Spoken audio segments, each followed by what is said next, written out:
Hi there, my name is Lexie VanAntwerp, and I am the Manager of Member Services at the Idaho Golf Association. Thank you for joining me.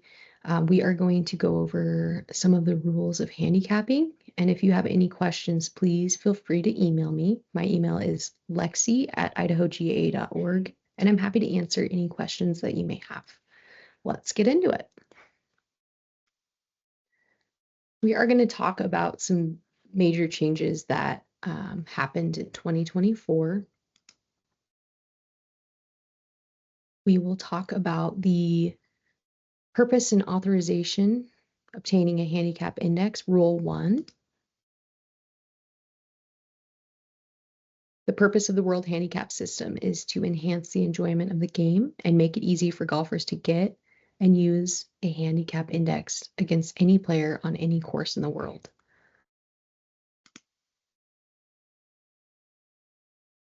We want to ensure the rules are being implemented and administered properly by the player and the golf club and handicap committee, the Regional Golf Association, the National Golf Association, and the USGA and RNA.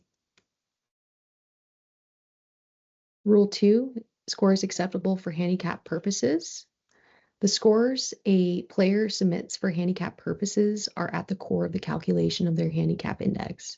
Rule 2 covers the conditions a score must satisfy for it to be acceptable for handicap purposes, providing confidence that it will produce reasonable evidence of the player's ability and ultimately a handicap index that is reflective of demonstrated ability. Acceptability of scores. So a score is acceptable for handicap purposes if the round has been played in an authorized format of play in the company of at least one other person by the rules of golf on a golf course with a current course rating and slope rating or during an active season. A score is unacceptable for handicap purposes if it is played under the following scenarios. The following illustrative list is not exhaustive, and if a player is in doubt as to the acceptability of a score, it is recommended that they check with the golf club where they are playing or with their allied golf association. So a major change for 2024 is that applying a score of net par for such scenarios was not an option under the 2020 rules of handicapping. So where a player has breached the rules of golf in general play and knowingly failed to apply the correct penalty, the score should not generally be accepted for handicap purposes. However, depending on the circumstances, the committee has the discretion to produce an acceptable score, and that is the new change is by applying a score of net par.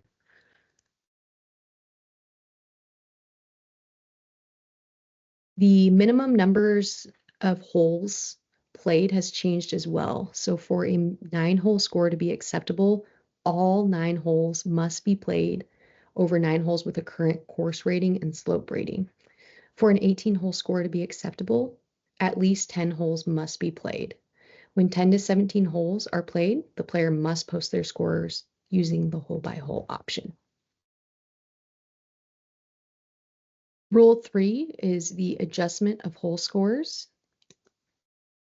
A score for handicap purposes should not be overly influenced by 1 or 2 bad hole scores that are not reflective of the player's demonstrated ability.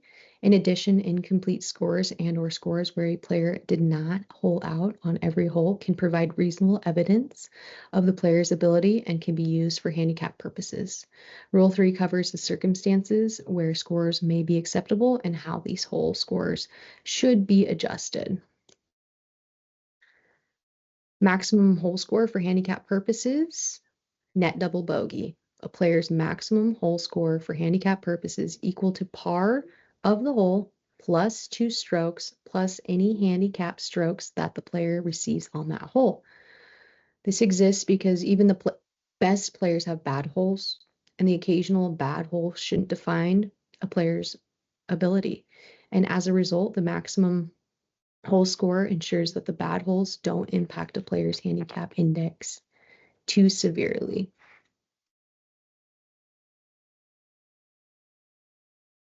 Here's an example application. So John Smith has a course handicap of 16. This means that he receives one handicap stroke on holes allocated 1 through 16 on the stroke index, or you can call it the handicap row of the scorecard. On the 17th hole where he receives a stroke, his gross score of 9 would be reduced to 7. So his gross score of 88 is actually reduced to an 86 for handicap purposes. So some helpful net double bogey tips. Double bogey plus is not an official term, but has resonated well with golfers. Hole by hole score posting is strongly recommended so that the gross scores are automatically adjusted for net double bogey.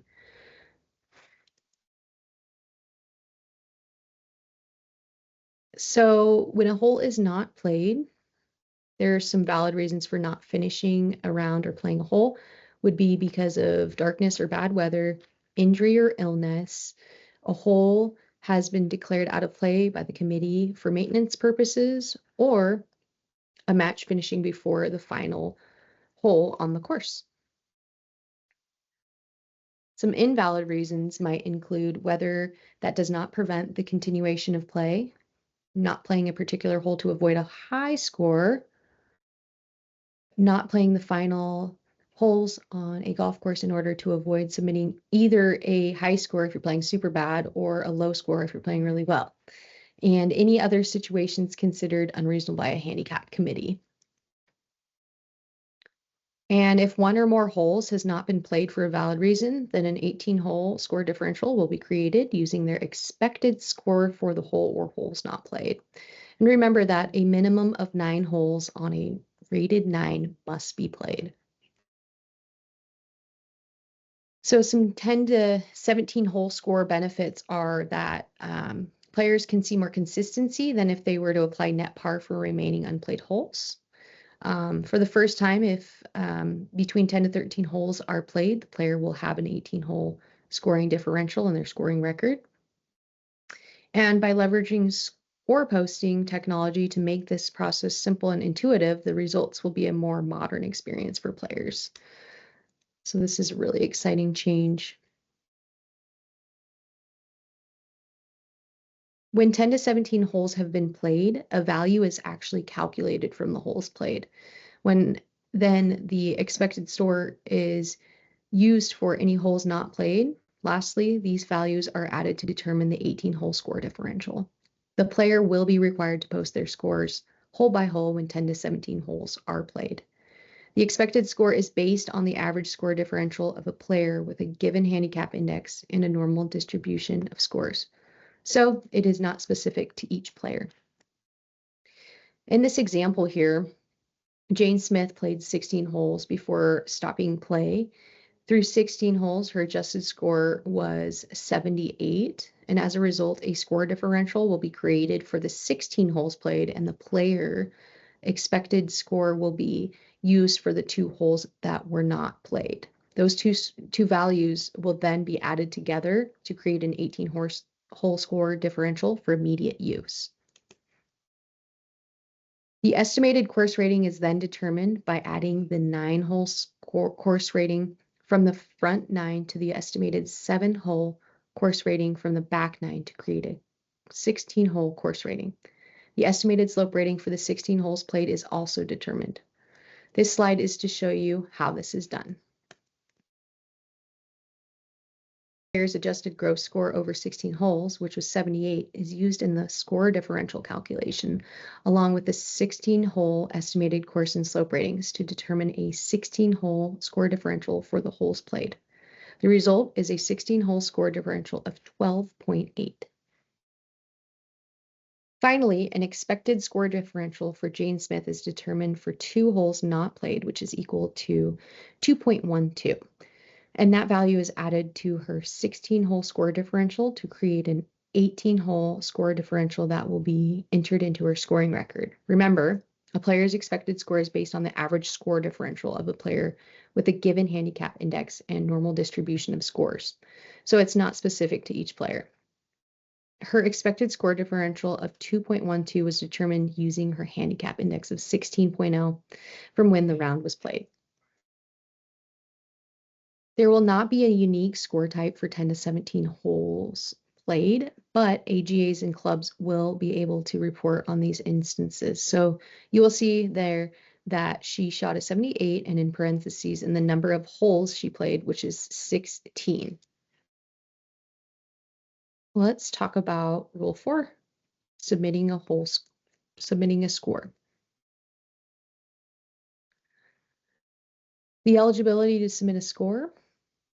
You must be posted either by the player, the handicap committee, the committee in charge of the competition, or by anyone else authorized by the player. When a score is posted to the player's scoring record after the day of play and the PCC for the day the round was played has already been performed, the PCC adjustment is still applied to the player's score differential calculation, even though the player's score was not included in the PCC. So a score posted for the handicap purposes must be made available for peer review as soon as possible after the completion of the round to facilitate the process of peer review.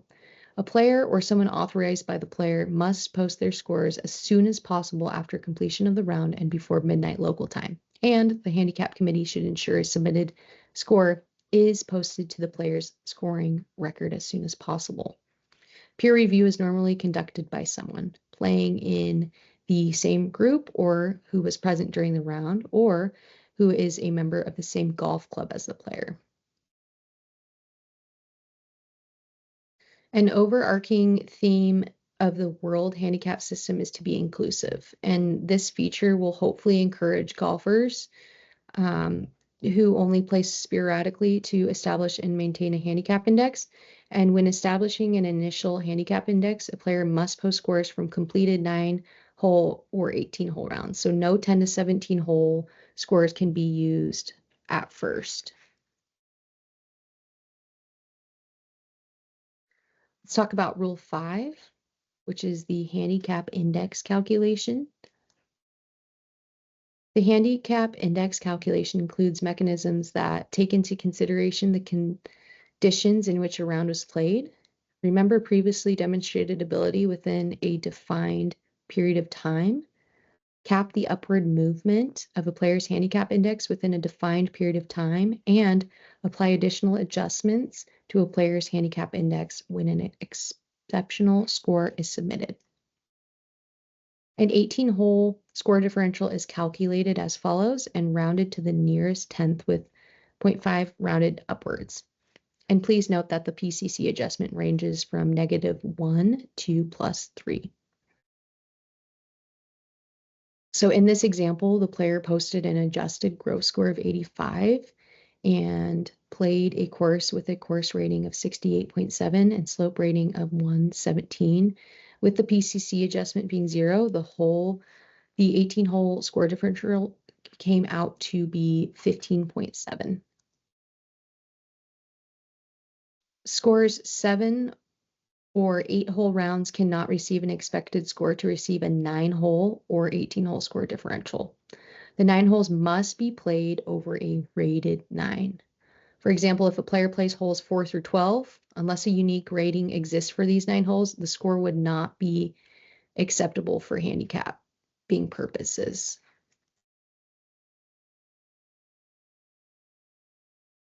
Here's an example using John Smith, who posted a 9-hole score of 42 on a course with a course rating of 36 and a slope rating of 125, which produced a 9-hole score differential of 5.42.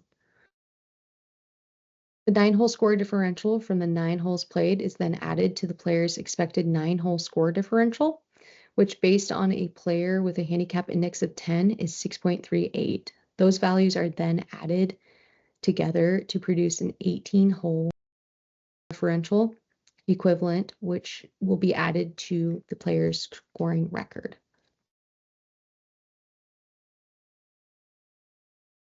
In this example, 3 players with a different handicap index all posted a score of 42 on a course with a 9-hole course rating of 36 and slope rating of 125. As a result, their 9-hole score differential produced was 5.42.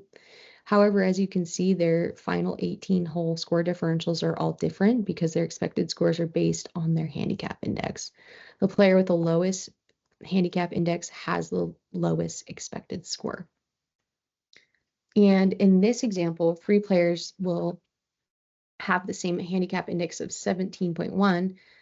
2 players both shoot the same adjusted gross score of 47, and 1 player shoots 49. As you can see, the final score differential for players A and B are both the same, with player C having a higher 18-hole score differential due to shooting a higher score with the 9 holes played.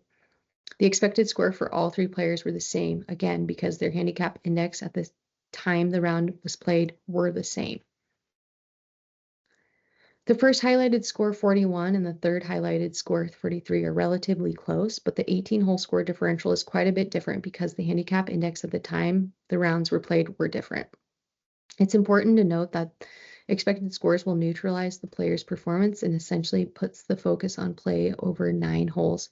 A good 9-hole round relative to the player's ability will result in a good 18-hole score differential. An average 9-hole round will result in an average 18-hole score differential for the player, and so on.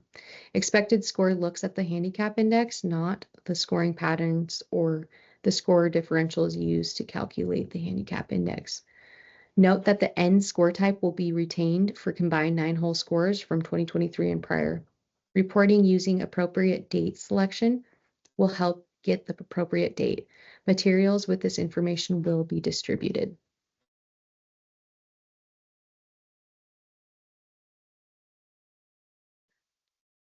The calculation of a handicap index. If a scoring record contains at least 20 score differentials, the procedure for calculating a handicap index is: Step 1, average the lowest 8 of the most recent 20 score differentials and round to the nearest 10th. Step 2 is to compute the difference between the average of the low 8 score differentials and the low handicap index to determine if a cap is applied.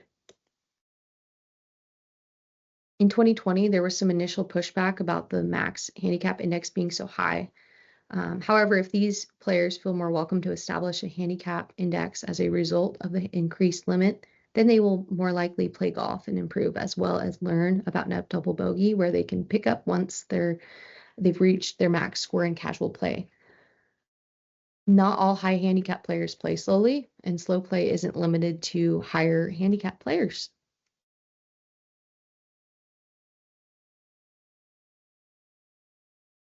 Under the rules of handicapping, a handicap index updates the day after a score is posted. Players are expected to post their scores on the same day of play. It is just so important to post scores on the same day of play. It ensures that a player's handicap index is updated as soon as possible after the round was played, allows for the PCC playing conditions calculation to be carried out, and ensures that scores are available for peer review. A score continues to be part of the handicap index calculation as long as it remains within the player's most recent 20 scores recorded regarding of the age of the score. Let's talk about the PCC a little deeper. So when scores posted are unusually high or low on a given day, a playing conditions calculation will adjust score differentials to better reflect the player's actual performance. The PCC compares actual scores to the expected scores each day, and if scores are significantly higher or lower than expected, an adjustment between -1 and +3 is applied in the score differential calculation of everyone who played that day. A PCC of 0 means that the course played as expected.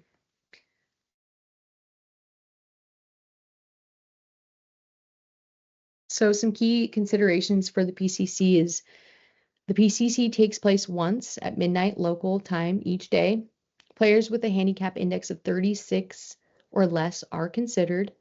At least 8 acceptable scores must be posted on a given day, and the more scores that are posted, the better the data is. A PCC adjustment could apply if course is set up harder or easier than normal, which means it's important to ensure consistent course setup. A manually entered course and ratings result in a score not being considered. Scores must be posted on the day of play to be included in PCC, but if posted late for the correct date, you will receive any applicable adjustment. Let's chat about the low handicap index. The low handicap index represents the demonstrated ability of a player over the 365-day preceding the day on which the most recent score in their scoring record was played and provides a reference point against which the current handicap index can be compared. A low handicap index is established once a player has at least 20 acceptable scores in their scoring record. Once a player has established a low handicap index, it is reevaluated every time a new acceptable score is submitted and must be displayed in the player's scoring record.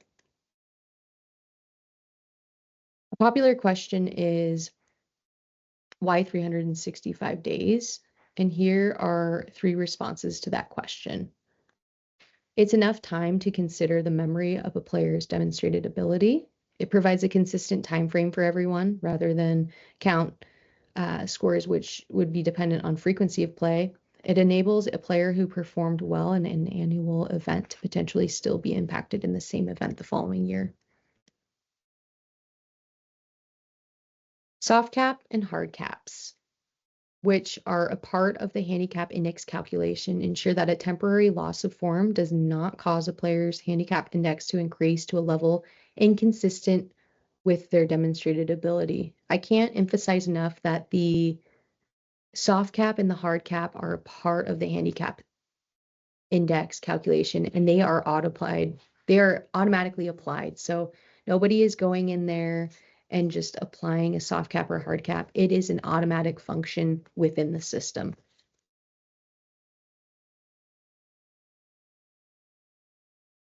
So in this example, the player's low handicap index is a 20. Once the player's new 8 of 20 average goes above 23, any additional upward movement is slowed by 50%. For a hard cap to apply, the difference between the low handicap index and 8 of 20 average must be at least 7 strokes. This is because the final 2 strokes require a 4-stroke increase due to the soft cap suppression. An exceptional score reduction identifies exceptional scores which may indicate the player's true ability, and the following table is determined to the amount of the reduction. And to be eligible for an exceptional score reduction, the score differentials must be at least 7 strokes lower than the handicap index in effect when the round was played.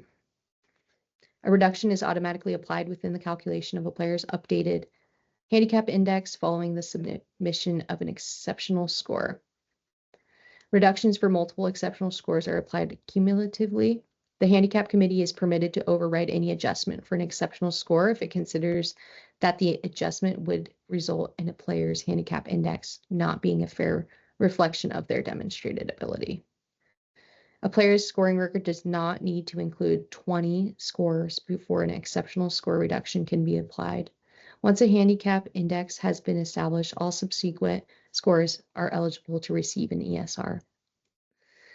Okay, so the last major change that I want to talk about from 2024 is the new minimum length of the golf course. Beginning in 2024, the World Handicap System was able to include a new minimum length of golf course to be eligible for course and slope ratings. The new limits are 1,500 yards for an 18-hole golf course and 750 yards for a 9-hole golf course. If a short par 3 course has one 9 over 750 yards and the other 9 under 750 yards with the 18-hole total over 1,500 yards, then the issue of the course and slope ratings would follow this example. So the front 9 being 850 yards could receive the 9-hole course and slope rating. The back 9, if it's 700 yards, it doesn't meet that minimum 750 yard requirement, so it wouldn't be eligible for a course and slope rating. But if the total adds up to over 1,500, as in this instance it would, then it could be eligible for an 18-hole course in slope rating. So this is a really exciting change, and that means you're going to see a lot of short courses being rated.